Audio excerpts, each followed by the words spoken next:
रतनपुर गांव में एक गरीब किसान रामू अपनी बीवी सरला के साथ रहता था।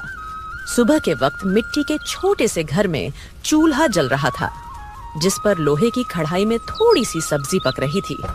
अचानक दरवाजा खटखटाने की आवाज आती है। अरे इतनी सुबह सुबह कौन इतने जोर जोर से दरवाजा पीट रहा है?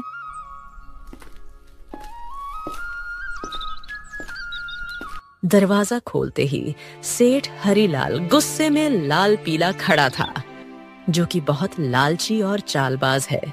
वह हर किसी से 2 गुना ब्याज वसूलता था। रामू, बहुत हो गया तेरा नाटक। मेरे पैसे कहाँ हैं? सेठ जी, कल ही तो मैंने आपको पूरी रकम दे दी थी और पूरा हिसाब पक्का कर दिया था, और मैंने आपके पुराने पैसे भी कब के लौटा दिए हैं। देर की वजह से तेरा ब्याज बढ़ गया है। अब वो उधार तुझे 5 गुना ब्याज के साथ लौटाना होगा। 5 गुना? सेठ जी, ये तो अन्याय है। मैंने मेहनत करके ब्याज सहित पूरे पैसे चुका दिए हैं। मैं गरीब आदमी इतना भारी ब्याज कैसे दे सकता हूँ? ज्यादा जुबान मत चला। अगर पैसा नहीं दिया ना तो तेरे घर का ताला तोड़कर बर्तन कपड़ा सब उठा ले जाऊंगा। तेरी बैलगाड़ी भी बेच दूंगा। सेठ जी, गरीब का खून चूसकर आपको क्या मिलेगा? हमारे साथ ऐसा मत करिए। इतना ज्यादा ब्याज मैं नहीं दे पाऊंगा। पैसे तो तुझे देने ही पड़ेंगे। देख लूंगा मैं तुझे। याद रखना रामू, हरीलाल से पंगा लेना आसान नहीं है। सेठ रामू को धमकाते हुए चला जाता है, लेकिन जाते जाते अपने नौकर को कहता है, इस गरीब भिखारी की इतनी मजाल, मुझे ना बोलकर इसने गलती कर दी। इसे तो सबक सिखाना पड़ेगा ताकि गांव में बाकी गरीब भी डर में रहे। आप बताइए, ये जिंदगी कब बदलेगी? रोज रोज 2 वक्त की रोटी के लिए जूझना पड़ता है। कभी मन करता है घर की टूटी छत ठीक करवा दूं, तो कभी सोचती हूँ कि हमारे पास भी अच्छे कपड़े हों, लेकिन लगता है किस्मत ने हमें बस तंगी ही दी है। मुझे पता है तुम्हें तकलीफ है, पर मैं क्या करूं? खेत छोटे हैं, बारिश वक्त पर नहीं होती, ऊपर से कर्ज का बोझ भी सर पर है। मैं दिन रात मेहनत करूं, तब हमारे हिस्से में यही नमक रोटी आती है। मेहनत? हाँ, मेहनत तो आप करते हैं, लेकिन भगवान हमारी सुनता ही कहाँ है। लगता है जैसे भाग्य ने हमें इस गरीबी में ही सड़ने के लिए भेजा है। सरला ने आह भरी, पर चुपचाप सब्जी पकाने लगी। कमरे में सन्नाटा था। रामू ने मन ही मन ठान लिया, आज खेत में चाहे जान निकल जाए, पर घर लौटकर कुछ ऐसा लाऊंगा जिससे सरला के चेहरे पर मुस्कान आ जाए। रामू को नहीं पता था कि आज का दिन उसकी जिंदगी की सबसे बड़ी कहानी की शुरुआत करने वाला है। सुबह के वक्त रामू खेत जाने के लिए घर से निकल रहा है। सुबह की हल्की हल्की धूप खेतों पर पड़ रही थी। सरला के मन में आज कुछ हलचल सी चल रही थी। रामू रोज गांव के बीच से होकर जाने वाला रास्ता मंदिर के पास से गुजरता था।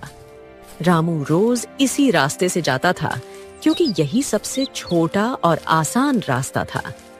मंदिर में उस वक्त बस पुजारी ही थे जो सफाई कर रहे थे। प्रणाम पंडित जी, कैसे हैं आप? तबीयत ठीक है ना आपकी? हाँ बेटा, सब अच्छा है। भगवान का आशीर्वाद तुझ पर हमेशा बना रहे। पुजारी से बात करके रामू अपने खेत की तरफ निकल जाता है। उसी शाम गांव का सबसे अमीर सेठ हरीलाल अपने नौकर के साथ बैठा था। वह बहुत लालची और चालाक था। उसके मन में एक खतरनाक योजना पनप रही थी। सेठ हरीलाल अपने बड़े से घर में खाट पर बैठा पान चबा रहा था। पास में उसका नौकर कालू खड़ा था। अरे कालू सुन, मंदिर के गहनों को देखकर मेरा जी ललचा गया है। कल रात मंदिर में जो सोने चांदी के गहने हैं ना, वो मेरे घर में होने चाहिए। गांव वाले मेरी इज्जत करते हैं, लेकिन पैसा और बढ़ाना है मुझे। सेठ जी, पर यह तो पाप का काम होगा। भगवान के घर से गहने चुराना अच्छा नहीं लगेगा। अरे मूर्ख, भगवान को क्या जरूरत है गहनों की? उनका क्या होगा इनसे? असली भगवान तो पैसा है, और पैसा इंसान के हाथ में अच्छा लगता है। पर गांव वाले अगर उनको पता चल गया तो? बस यही तो मजा है।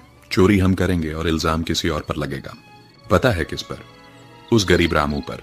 आज उसकी और उसकी बीवी की जुबान बहुत ज्यादा ही चल रही थी। रामू, वो तो रोज मंदिर के पास से ही अपने खेत के लिए जाता है ना? हाँ, हम इसी बात का फायदा उठाएंगे।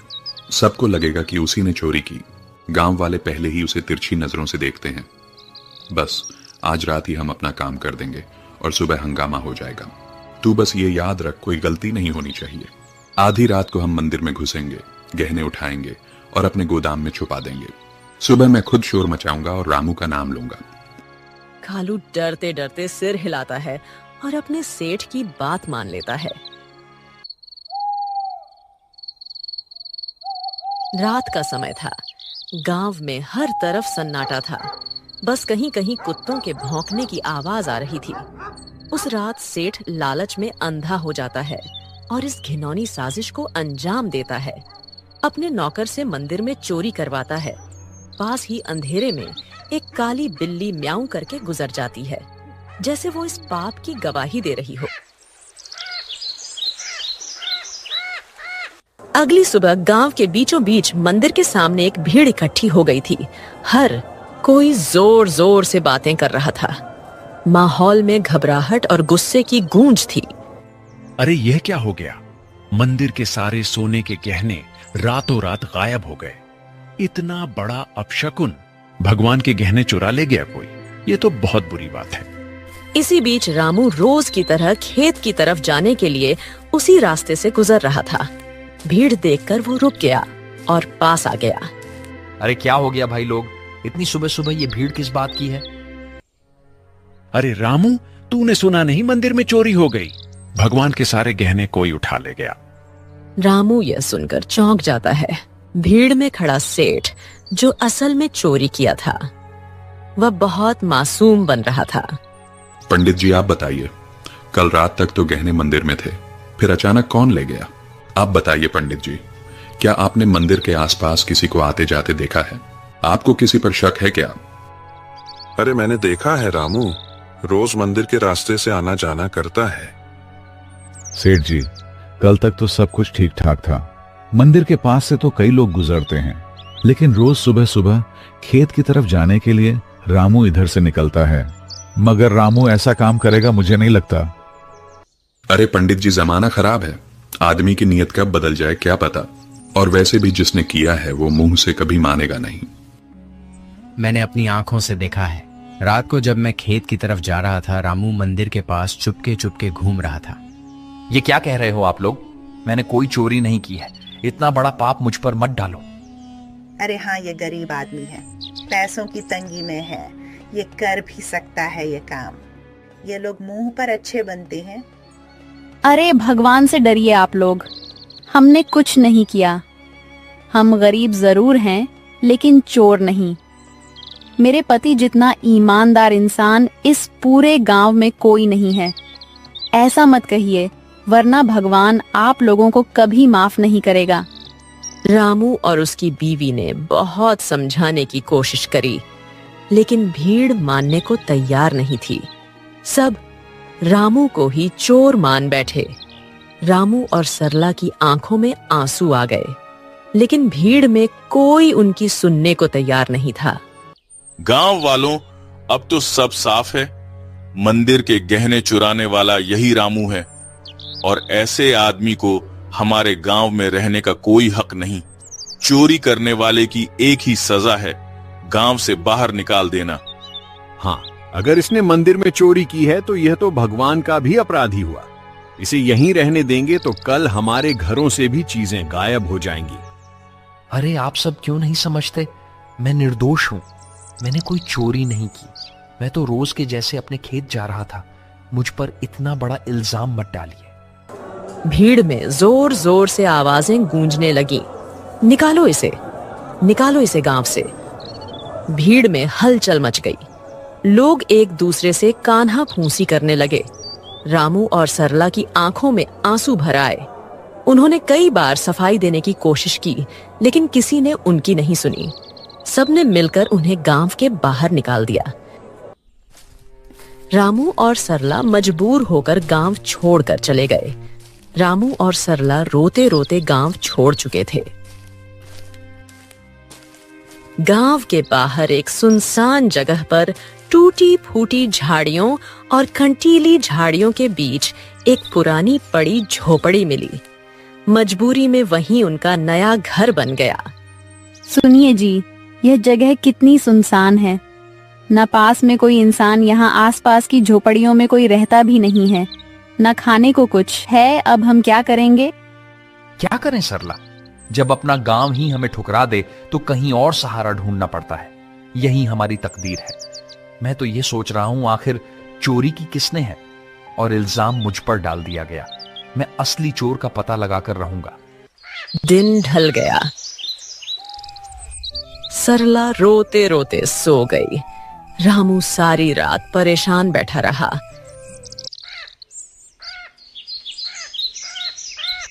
अगली सुबह जब रामू उठा तो उसने देखा कि सरला रो रो कर भूख से कमजोर हो गई है। सरला, तुम यहीं रहो, मैं कुछ खाने के लिए लाता हूं, फिर अपने खेत जाऊंगा दूसरे गांव से होते हुए। तुम दरवाजा अंदर से बंद करके आराम करो। इतना कहकर रामू जंगल की ओर चल गया।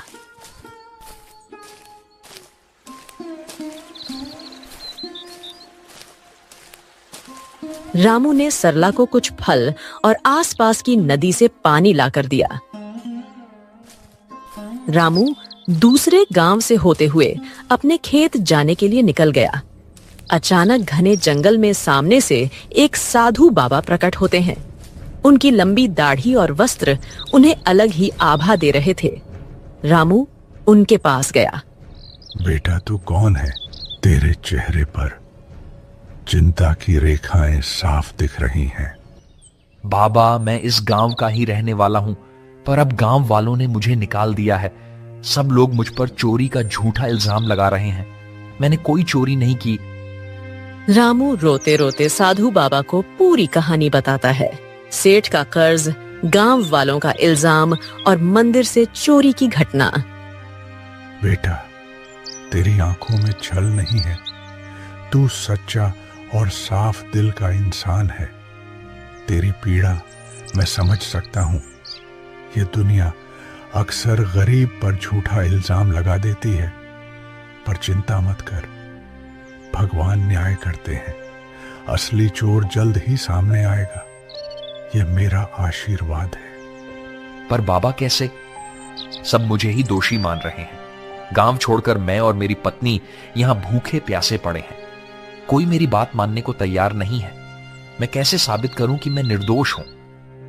इस जंगल में एक श्रापित जानवर रहता है। उसने अपनी आंखों से असली चोर को देखा है। वही तुझे सच तक पहुंचने में मदद करेगा। पर ध्यान रहे, उस जानवर को ढूंढना आसान नहीं है।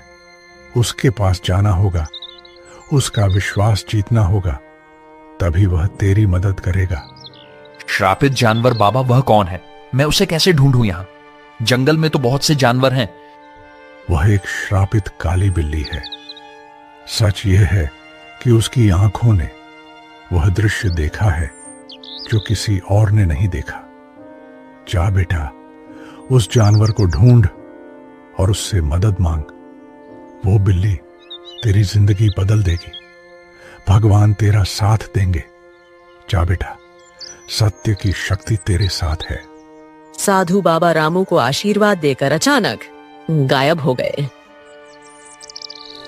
रामू समझ गया था कि यह भगवान की लीला है। रामू तुरंत ही बाबा के बताए अनुसार उस बिल्ली को ढूंढने के लिए निकल गया। जंगल का सन्नाटा, पत्तों की सरसराहट। रामू थका हारा, भूखा प्यासा, उम्मीद के सहारे इधर उधर भटक रहा था। उसने पूरा जंगल छान मारा, पर उसे वो काली बिल्ली कहीं नहीं मिली। दिन ढलने को आया। रामू अब निराश होकर अपनी झोपड़ी की तरफ जा रहा था। अचानक तभी उसकी नजर एक काली बिल्ली पर पड़ी। बिल्ली की चमकती आंखें दो अंगारों जैसी दिखाई दे रही थीं। ओ बिल्ली रानी, क्या तुम वही हो जिसके बारे में साधु बाबा ने कहा था? क्या तुमने उस रात देखा था? असली चोर कौन है? माँ, बिल्ली, क्या तुम मेरी मदद करोगी? मुझ पर झूठा इल्जाम लगाकर गांव से निकाल दिया गया है। क्या तुम सच जानती हो? मुझे बता दो, असली चोर कौन है? बिल्ली उसकी आंखों में देखती है। रामू का साफ दिल और अच्छी नीयत देखकर जैसे उसे सब समझ आ गया हो।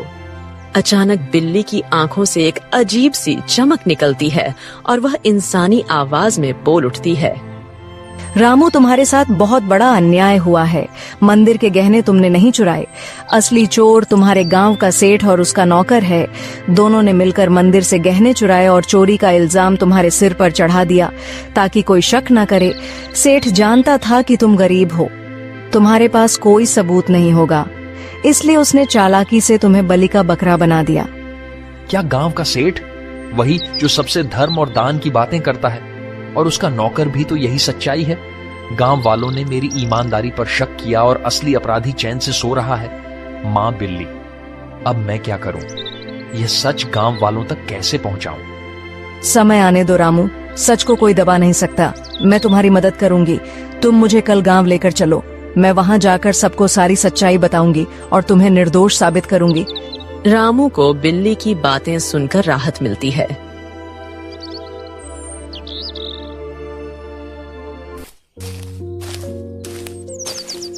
वह घर जाकर सरला को पूरी बात बताता है।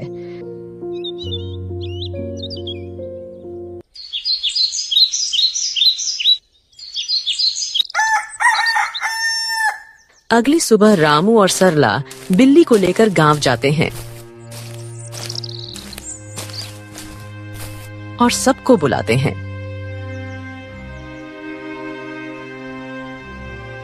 गांव वालों, आप सबने मुझे चोर बोलकर गांव से निकाल दिया था, पर असली चोर अभी भी गांव में ही बैठा है। आज मेरे पास एक गवाह है जो मुझे निर्दोष साबित करेगा।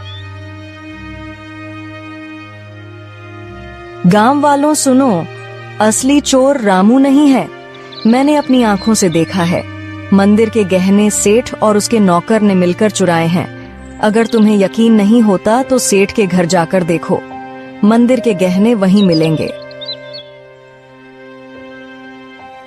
अरे, यह बिल्ली बोल कैसे रही है? चलो हम जाकर देखते हैं सेठ के घर गहने हैं या नहीं। वैसे भी सेठ ही हमें हमेशा धोखा देता रहा है। बिल्ली को बोलता देख सब चौंक जाते हैं और गांव के कुछ लोग सेठ के घर जाते हैं। उनको गहने सेठ के घर में मिल जाते हैं। अब पूरे गांव में बातें होने लगी। सेठ चोर है, सेठ चोर है। सब बोलने लगे। सेठ ने चालाकी से अपने नौकर को इशारा करा और सारा इल्जाम नौकर पर डाल दिया। अरे नहीं नहीं, मैं चोर नहीं हूँ। ये सब मेरे नौकर की करतूत है। उसने ही चोरी की है। मैं तो खुद हैरान हूँ। झूठ मत बोलिए सेठ जी, आप सबसे ब्याज में 4 गुना पैसे वसूलते हो, अब चोरी भी करवा रहे हो। ठीक है, अगर तुम सब कहते हो तो इस नौकर को सजा मैं दूंगा, क्योंकि यही असली चोर है। मुझे इस बारे में कुछ नहीं पता था। सेठ ने पूरे गहने वापस मंदिर में रखवा दिए। अब गांव में उसकी कोई इज्जत नहीं करता है। पूरे गांव वालों ने रामू से माफी मांगी। उन्हें अपनी गलती का एहसास हो गया। सबने पूरे आदर सम्मान के साथ रामू और सरला को गांव वापस बुलाया।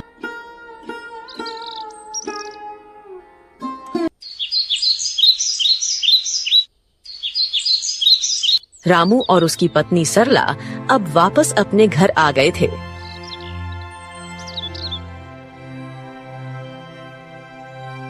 शाम का समय, हल्की ठंडी हवा चल रही है। रामू बोलने वाली बिल्ली के साथ खेत की तरफ जा रहा था।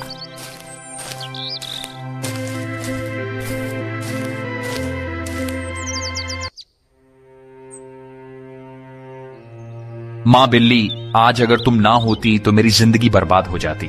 तुम्हारे ही कारण ही मुझे इज्जत वापस मिली। तुम्हारा बहुत बहुत धन्यवाद। रामू, अब मुझे तुमसे एक आखिरी बात कहनी है।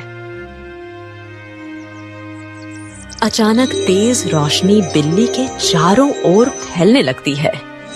बिल्ली चमकने लगती है और पल भर में वह एक सुंदर अप्सरा में बदल जाती है। रामू आश्चर्य से पीछे हट जाता है।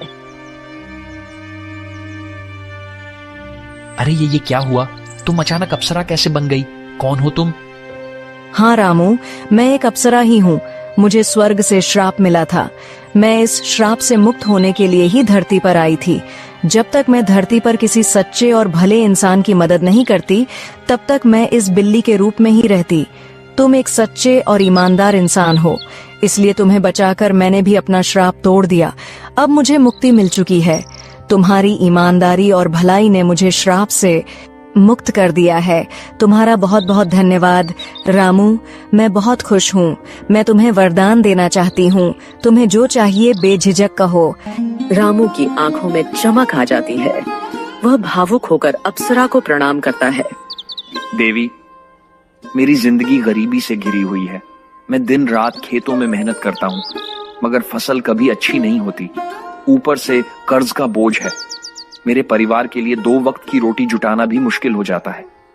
रामू, मैं तुम्हें वरदान देती हूँ। तुम्हारी परेशानी अब समाप्त होगी। जंगल के बीच में एक लाल फूल के पौधे के पास एक चमत्कारी फल का पेड़ है। वह पेड़ स्वर्ग से आया है। उस पेड़ का फल सिर्फ ईमानदार इंसान ही खा सकता है। तुम वहां जाओ और वह फल खाओ। तुम्हारे खेतों में समृद्धि होगी, कर्ज मिट जाएगा और जीवन खुशहाल हो जाएगा। बस याद रखना, तुम हमेशा इसे ही रहमदिल रहना, वरना तुम्हारी जिंदगी वापस वैसे ही हो जाएगी। सुखी रहो रामू। अब मैं चलती हूँ, अपना ख्याल रखना। रामू को वरदान देकर अप्सरा अचानक गायब हो जाती है।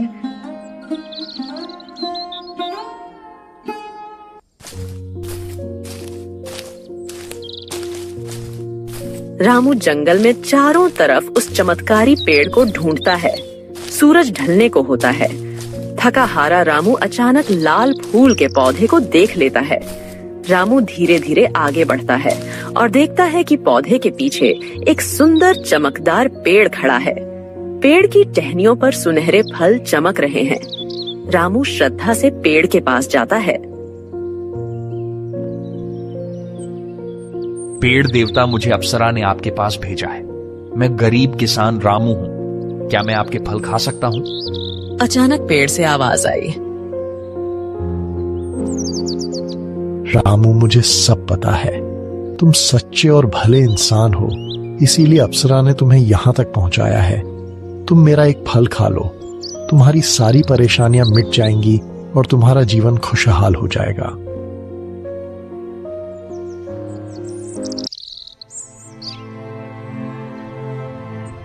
रामू पेड़ से एक सुनहरा फल तोड़कर खाता है।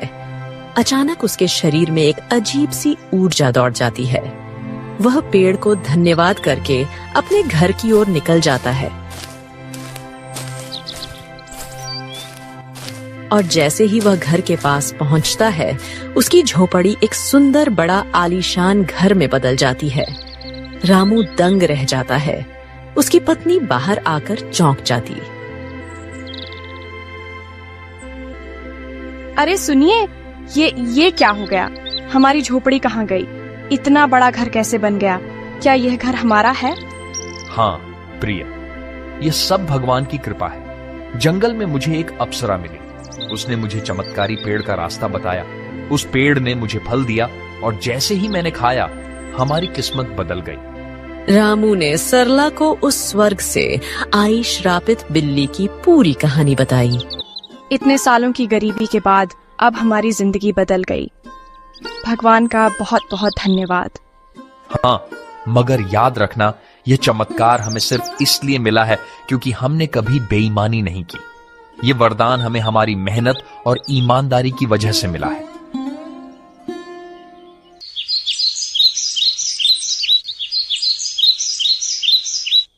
अब रामू और सरला अपने नए घर में खुशी से रहने लगे। पर रामू अब भी साधारण कपड़ों में ही रहता था। उसके अंदर जरा सा भी घमंड नहीं आया। उसने हमेशा उस अप्सरा की बात याद रखी। अब रामू गांव में सबकी मदद करने लगा। उसके घर में हमेशा अनाज भरा रहता था और मेहमानों के लिए दरवाजे खुले रहते थे। वह गांव के सारे जरूरतमंद लोगों को अनाज बांटता था। सारे गांव में रामू की बातें होने लगीं। हर कोई अब रामू की बहुत इज्जत करने लगा था। एक दिन गांव वालों को रामू की तारीफ करते सेठ हरिलाल ने सुन लिया। यह सब देख हरिलाल को जलन होने लगी। ये सब दिखावा है। कोई इतना अमीर अचानक कैसे हो सकता है? जरूर इसके पीछे कोई बड़ा राज है। अगर यह ऐसे ही अमीर होता रहा तो गांव में मेरी इज्जत तो मिट्टी में मिल जाएगी। अबे कालू सुन, तू जरा रामू पर नजर रख और पता कर कि इसके पास दौलत आने का असली राज्य क्या है। उसी दिन से सेठ का नौकर रामू पर नजर रखने लगा।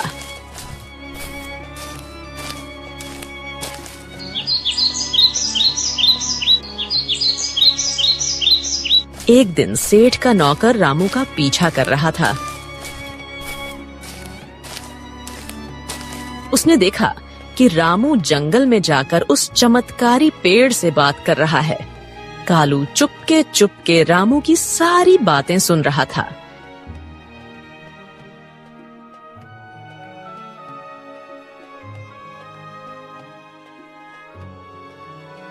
सेठ जी, मैंने सब देख लिया, सब पता कर लिया। रामू उस जंगल के बीच वाले पेड़ से बात कर रहा था। उसने उस पेड़ का फल खाया है, जिसकी वजह से उसकी गरीबी दूर हुई और वह अमीर बन गया। क्या सच में? तो चल अभी उसी पेड़ के पास चलते हैं। अगर रामू अमीर हो सकता है तो मैं क्यों नहीं? मैं तो उससे भी बड़ा अमीर बनूंगा। मेरे पास तो पहले से ही ताकत और पैसा है। उस पेड़ को मैं अपनी मुट्ठी में कर लूंगा। सेठ लालच में आकर तुरंत अपने नौकर के साथ जंगल की ओर निकल गया। पर उसे क्या पता था, आज यह लालच उसे ले डूबेगी। वो लोग पेड़ के पास पहुंचे और फल तोड़ने की कोशिश करते हैं, पर एक भी फल उनसे नहीं टूटता। सेठ गुस्से में आकर पेड़ से कहता है, ओ पेड़, सुना है तूने रामू को फल देकर अमीर बनाया है। अब मुझे भी अपने फल दे, जल्दी कर। मैं इस पूरे गांव का सबसे बड़ा आदमी हूं। अब मैं और भी शक्तिशाली बनना चाहता हूं। सेठ, तू लालची है, अहंकारी है और बेईमान है। मैं अपना फल सिर्फ उसी को देता हूं जिसके दिल में दूसरों के लिए करुणा हो, जो ईमानदार हो और सच्चा हो। तेरे दिल में सिर्फ लालच और घमंड है, इसलिए तुझे कभी यह फल नहीं मिलेगा। क्या कहा? तू मुझे फल नहीं देगा? अरे मूर्ख पेड़, अगर तू मुझे फल नहीं देगा तो मैं तुझे जड़ से काट दूंगा। तेरे जैसे 1000 पेड़ मैं खरीद सकता हूं मैं। अब तू देख, तुझे काट कर मैं तेरे सारे फल ले लूंगा। अबे कालू, कुल्हाड़ी उठा और इसे काट डाल। गांव जाकर उस रामू को भी आज मैं खत्म कर दूंगा। कालू भाग कर जाता है और कुल्हाड़ी लेकर आता है। सेठ पेड़ को अपने पैर से मारने लगता है और उसका नौकर कुल्हाड़ी से पेड़ काटने की कोशिश करता है, लेकिन कुल्हाड़ी लगते ही चिंगारियों में निकलती है। अचानक आसमान से बिजली गिरने लगी और तेज हवा चलने लगी। ठहरो, तुम दोनों को अपने लालच और पाप का फल अब यही मिलेगा। तुम्हें दूसरों की मेहनत और भलाई से जलन थी, अब तुम्हें इसका परिणाम भुगतना होगा। अचानक पेड़ से एक चिंगारी निकलती है।